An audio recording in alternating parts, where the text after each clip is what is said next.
Hello and welcome to the news on Cbctv. I am Emmanuel Amoni. First, our headlines. CBTS Kumba sends out new ministers with a call to champion peace. Baptist Center Nkwen sparkles ahead of crucial CBC meetings.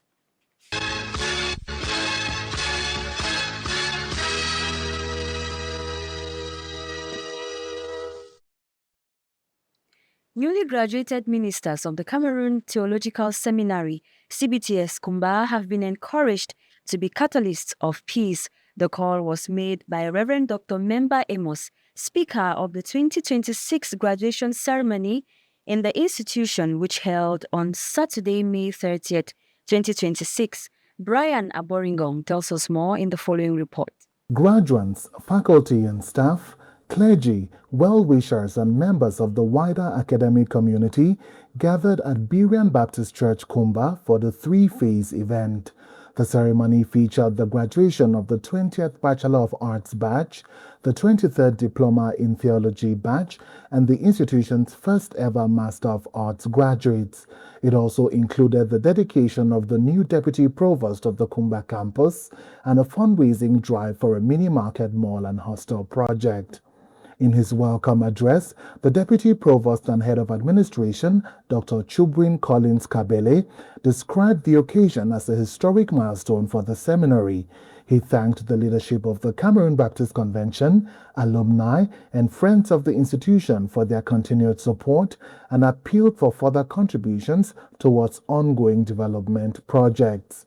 Dr. Kabele also announced that the seminary is on course to obtain full accreditation from the Association for Christian Theological Education in Africa, ACTIA, having already secured provisional recognition. He challenged the graduates to uphold integrity in ministry, pursue lifelong learning, and provide accountable leadership. Delivering the graduation message on the theme The Minister and Peace Building, drawn from John 14:27, Reverend Dr. Memba Amos, who doubles as field pastor of Mbem Field, emphasized that peace-building efforts must be rooted in the person and work of Christ. He encouraged the graduating ministers to remain committed to justice, maintain ethical neutrality, and devote themselves to prayer as they undertake their ministries. The command of the Master himself, who demonstrated peace, is that we go make peace in a society where it is almost getting rotten. The presentation of certificates and scrolls was followed by the formal handing over of the graduates to the CBC Executive President, Reverend Dr. Teke John Ekema. The graduates pledged their loyalty to God and to the Cameroon Baptist Convention, while outstanding students received awards for academic excellence. A major highlight of the program was the dedication of the new Deputy Provost, Dr. Chubwin Collins Kabele. My hope moving forward is to take the seminary to the level it ought to be, for accreditation and to enable it be a state-of-the-art seminary. Quality education, good accommodation for the students, and a general atmosphere of academics. The ceremony concluded with a fundraising drive for the seminary's mini-market mall and hostel project coordinated by Support Pastor Reverend Ebai Douglas Agbo. At the end of the program, the CBC Executive President, Reverend Dr. Teke John Ekema, gave his appraisal of the ceremony. We thank God. It was a colorful ceremony, and the message to the graduates today was simple from the guest speaker, that the graduates should be catalysts of peace. I took time to encourage the graduates to remember that they have not yet arrived. This is just a beginning, a step towards a very long journey. It is hoped that the newly graduated ministers of the gospel will serve as faithful ambassadors of Christ and effective ministers of reconciliation wherever God calls them to serve. We will bring to you the graduation at CBTS Ndu in our subsequent newscast. On to something else. In a few days, the Baptist Center Nkwen will welcome board members of the CBC for a series of important meetings and the General Council meeting expected to shape decisions and activities for the months ahead. The complete story is in the following report. As preparations intensify, the center is undergoing a facelift aimed at providing a conducive environment for deliberations and fellowship. The contractor has told me that he thinks that he will be able to get the roadworks finished by the weekend so that for next week's CBC board meetings and general council, it should be done. And that's what we're hoping for. One of the major improvements is also the installation and maintenance of solar energy systems around the central administration area. The initiative is expected to strengthen the center's dedication to reliable and sustainable energy, ensuring uninterrupted activities. There, in fact, in the administrative block of the CBC, in the Baptist Center here, which is the headquarters of the CBC, we need electricity. We're having epileptic electricity in Bamenda, as you know.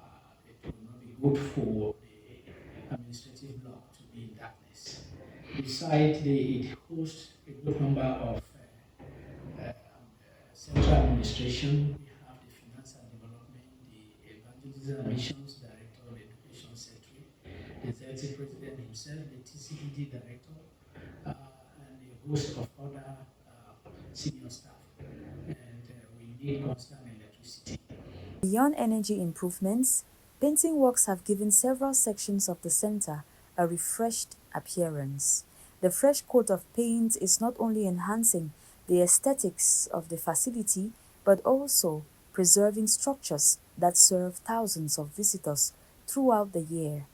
Attention has also been directed towards the security infrastructure to ensure every corner of the center reflects the high standards expected of the institution. That is being painted. Yeah, we need some control at the entrance of the Baptist Center, where we have a security post, so that when we want to come in, we need to identify ourselves in future. Facelift reflects a broader vision of stewardship and service, values that continue to define the center's mission. As the final preparations continue, anticipation is building for the board meetings and the General Council meeting scheduled in the coming days. And when field pastors and heads of boards finally arrive at the Baptist Center in Gwen, they will be received in a space that demonstrates thoughtful organization and uncompromising standards. The Youth and Student Department of the CBC recently had their Youth Council meeting. The director of the Youth and Student Department, Reverend Aya Liberty, in the following interview, throws more light on the Youth Leadership Conference that is upcoming. He was interviewed by Cbctv. Everything has been put in place for the Youth Leadership Conference. The Youth Leadership Conference this year is going to hold in 3 different centers. The first center is going to be that of Ndu from the 3rd to the 4th of July, hosted by First Baptist Church in Ndu and the CBTS Ndu. We have as guest speaker Reverend Dr. Ngala Godlove, and all the other facilitators have been put in place. The theme is going to be servant leadership, Jesus' model, drawn from Matthew 20:25 through 28. The one of Boya is going to run from the 9th and 10th of July still, with the speaker, Professor Julius Osunge, coming all the way from the United States of America. All the other facilitators are set and they're ready to deliver their lesson. The local organizing committee, they have done all the work that they need to do, and from here we'll just be cutting the T's and dotting the I's, and we are sure that everything is set. Then lastly, we are going to be having the Youth Leadership Conference in the Atnofan zone. That's an innovation that we are bringing in this year. Instead of them coming, we want to go and meet them there. We have as speaker Pastor Menjo Roland, and of course all the other facilitators are on board, and the Youth Council for Anofan area, they have put everything in place to see that this conference will hold. Pastor Mo Julius Tata has been recommended for ordination after a brilliant presentation before the Ordination Examination Council presided over by Okofield pastor Reverend Kenna Diashus. Kalin Kenko, our Okofield correspondent, completes that story. The Ordination Examination Council was presided over by the Okofield pastor Reverend Kenna Diashus, who came up with a council made up of 2 members from each of the 6 churches of Ichim Association, all the ordained pastors of the Okofield, the secretary and the moderator.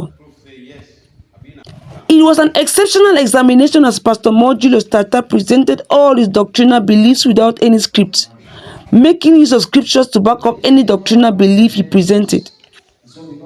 He was asked a series of questions at the end of his presentation and he answered them all correctly. This earned him a score of 80% after a deliberation from the council members. God for the candidate, he did his best by presenting without script, unlike others who read from the script and pressing. His presentation is one of the best presentations that I've observed in the councils here in Uku. After the defense, they are giving me a very good score, 80. In fact, thanks be. His beloved wife, Madam Kengelim Happiness, who has stood by him throughout the preparation period, promised to do everything possible to help him carry out the work of God successfully. At the end of the day, Pastor Julius was recommended for ordination. This left the Christians with a feeling of happiness as they joined the man of God to celebrate God by clapping hands.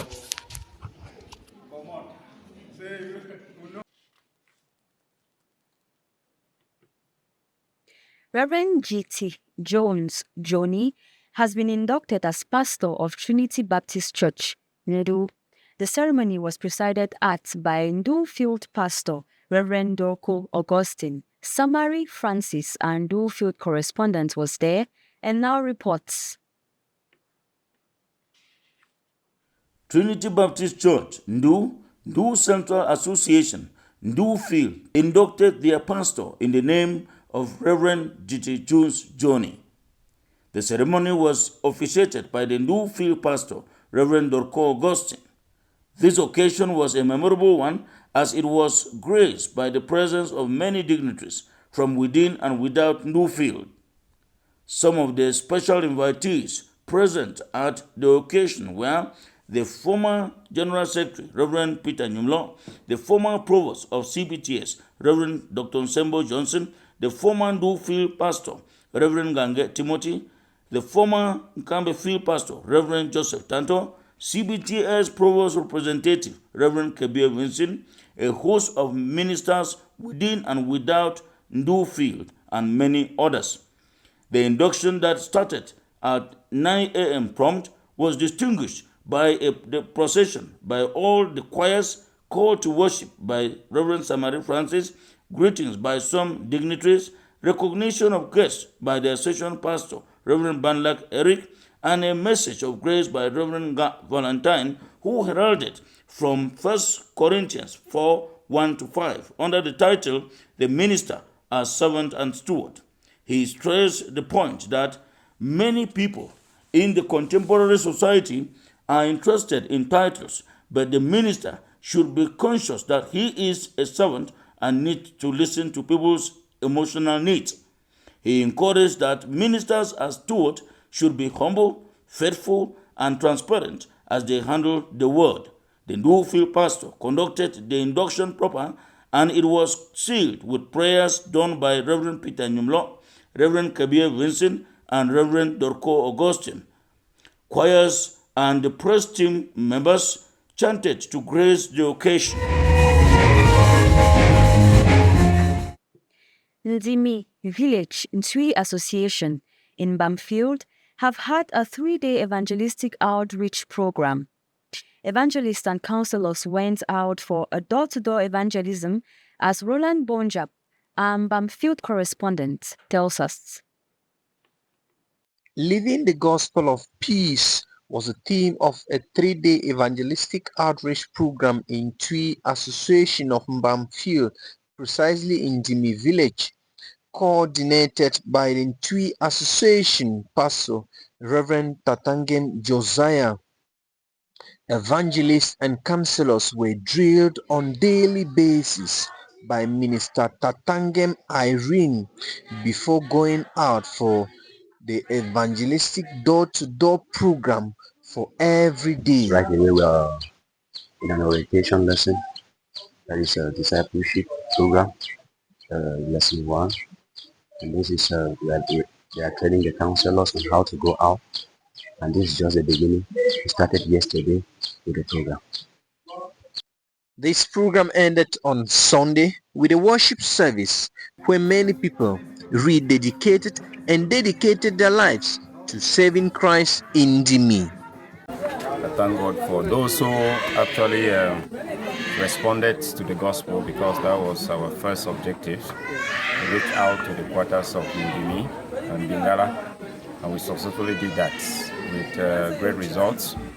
We have over 370 something people who were exposed to the gospel, and a total of over 70 something who has actually opened up their hearts to accept the gospel. And that is After prayers and deliverance, the new converts decided to give their life to follow Jesus Christ and be baptized, and were handed over to the church pastor for proper follow-up.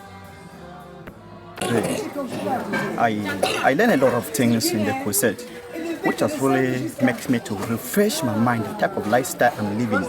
The crusade reminded me a lot that Jesus Christ came and died for our sin, and the third day he resurrected, and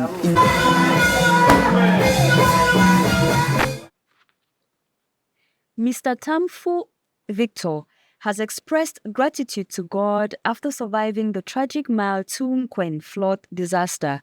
He was among the victims who were successfully rescued.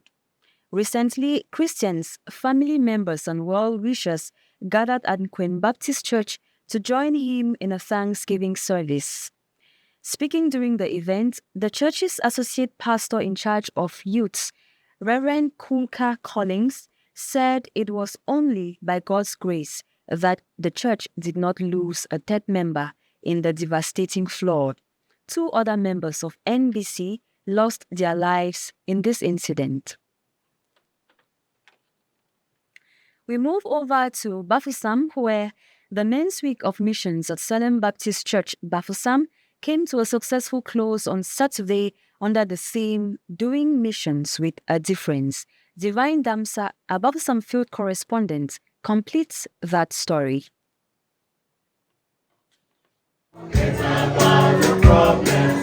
Looking up to Jesus, marching along. We are marching along. The closing service, which marked the climax of the week-long program, was fully led by the men and featured Sunday school activities, inspiring songs of worship, and fervent prayers. Addressing the congregation, the men's director, Reverend Jago Richard, reminded participants of the important role men play in advancing God's mission. He encouraged them to remain steadfast in prayer, generous in giving, and committed to serving both the church and the wider community. Delivering the sermon from Matthew 9:35-38, Reverend Pierre Sunday emphasized that missions must be carried out Jesus' way. He highlighted 3 key principles: possessing Jesus' mindset by reaching all people without exclusion, embracing Jesus' mandate by meeting both spiritual and physical needs, and living with Jesus' motivation through compassion that inspires action. He challenged the men to become faithful workers in God's harvest, serving with sincerity, dedication, and love. Sharing his reflection at the end of the service, Chamba Samuel described the week as inspiring and a timely reminder that men must rise to their calling in both the church and society.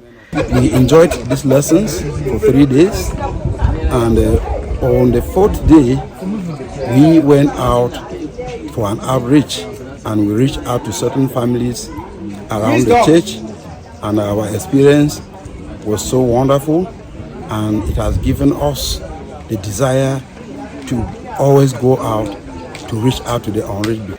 The Men's Week of Missions concluded with a renewed commitment and enthusiasm as participants pledged to continue serving God's mission, Jesus' way. That